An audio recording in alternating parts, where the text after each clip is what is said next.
bonsoir. Bonsoir à vous. Alors vous venez de rentrer puisque le Dakar s'est terminé ce week-end, c'est ça? Effectivement, je suis arrivé dans l'après-midi, donc le temps de prendre une petite douche. C'est gentil de venir nous voir aussi rapidement. Décalage horaire, peut-être un petit peu. 4 heures, c'est un petit peu difficile, mais bon, ça va aller.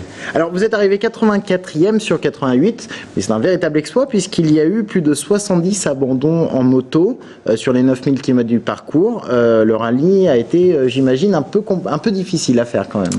Un rallye très compliqué, une chaleur qu'on attendait mais pas aussi intense, donc très difficile, des cailloux, beaucoup de chutes, des vitesses assez élevées, donc tout ça, ça fait qu'effectivement il y a eu pas beaucoup de monde à l'arrivée, et puis on s'en est rendu compte en fait dès le début, vu que la 3e étape a été fatale pour une vingtaine de concurrents, dont mon compagnon. J'étais parti pour faire équipe avec un coéquipier lyonnais. On va en parler tout à l'heure. Et bon, ça a été effectivement un moment un petit peu difficile. Bon, on a subi la course dès le début de plein fouet.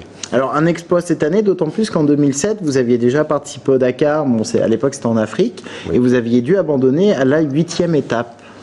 Oui, tout à fait. Donc c'est vrai que c'était des souvenirs qui étaient un petit peu douloureux. Bon, mais j'avais en fait tellement subi la course en 2007 que j'ai essayé de mettre à profit toute l'expérience emmagasinée à cette époque-là et de ne pas refaire les mêmes erreurs. Donc, alors justement, quels sont les enseignements que vous avez tirés de 2007? Alors c'est énorme. En fait, le Dakar, c'est une succession en fait, c'est pas une course qu'on gagne au niveau amateur, c'est une course qu'on perd. Donc en fait, le tout, c'est d'arriver à éviter l'amoncellement de petits défauts. Donc ça commence par déjà une bonne moto, c'est déjà le premier choix, avoir déjà la moto qui va tenir et pas forcément chercher à avoir une moto qui va pas être adaptée à sa morphologie. Donc moi dans mon cas j'ai opté pour une 450 qui était largement assez puissante pour mon niveau de pilotage. Il y a des machines plus adaptées, plus rapides, mais bon ensuite il faut savoir les relever.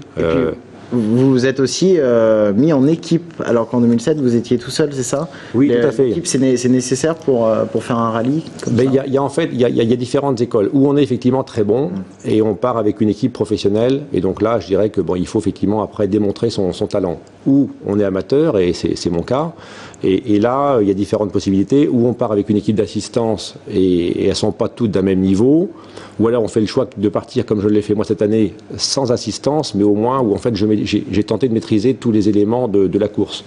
Donc c'est pas non plus désagréable, ça veut dire en fait on n'a pas de reproche à faire à personne, on assure le roulage toute la journée et le soir la mécanique, donc en fait il faut gérer la course au quotidien, la journée et la nuit. Ouais, c'est compliqué. Alors là votre coéquipier Denis Perra, oui, un Lyonnais, a dû abandonner à la 3e étape. Là qu'est-ce que vous vous dites? Est-ce que vous avez pensé à abandonner? Non, pas du tout. Ça fait 3 ans que je prépare le Dakar 2010. Donc en fait, dès mon retour en 2007, j'y pensais déjà.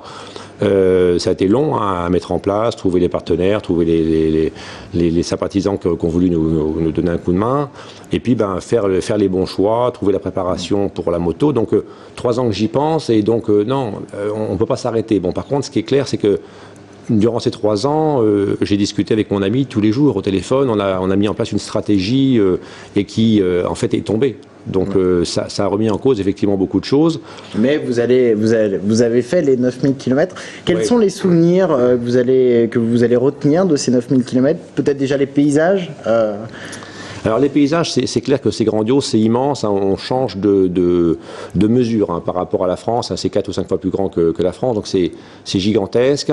Les étapes sont longues, ça c'est attendu sur le Dakar, c'est 700, c'est 800 km, donc c'est dur. Et le principal souvenir, c'est quand même la population il y a eu un véritable engouement là-bas, c'est ça. C'est impressionnant.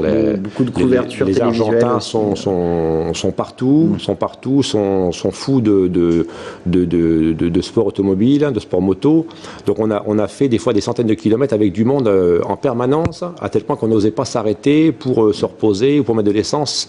On était presque assaillis, donc c'était grandiose, et nous amateurs on n'est pas habitués à cet engouement. Il y a une interrogation sur le lieu d'organisation du prochain Dakar.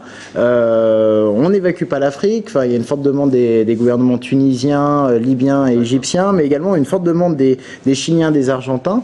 Vous, quel est votre avis sur la question? Est-ce qu'il faut l'organiser en Amérique, le réorganiser en Afrique? peut-être votre ce que vous avez préféré aussi comme course. Voilà, avant de partir, sur un sondage fait par ASO, j'avais donné l'avis que pour moi le lieu n'importait pas quelque part. Le Dakar restait le Dakar et l'aventure était belle quel que soit le lieu. Bon là en fait j'ai vécu donc 8 étapes en 2007 en Afrique, toutes les étapes cette année avec chance sur ce Dakar-ci. Bon j'avoue que l'accueil argentin était fabuleux et on n'a jamais vu ça en Afrique. Donc de ce point de vue-là, c'est fabuleux et c'est à vivre au moins une fois. Bon, pour ma part, au niveau de ce que je recherche sur le Dakar, c'est quand même le sable, c'est quand même les dunes, c'est quand même la piste. Et là, c'est vrai que le désert d'Atacama était vraiment très dur à franchir, beaucoup de cailloux, beaucoup de rochers, beaucoup de chutes. Moi, j'ai beau faire attention, j'ai fait une mauvaise chute là sur une étape où j'ai failli en fait perdre mon Dakar. Donc bon, très compliqué. Et personnellement, je préférais repartir en Afrique. Et c'est un sentiment un petit peu général chez les pilotes. Oui, c'est ce que j'avais cru voir. Merci beaucoup d'être venu sur ce plateau.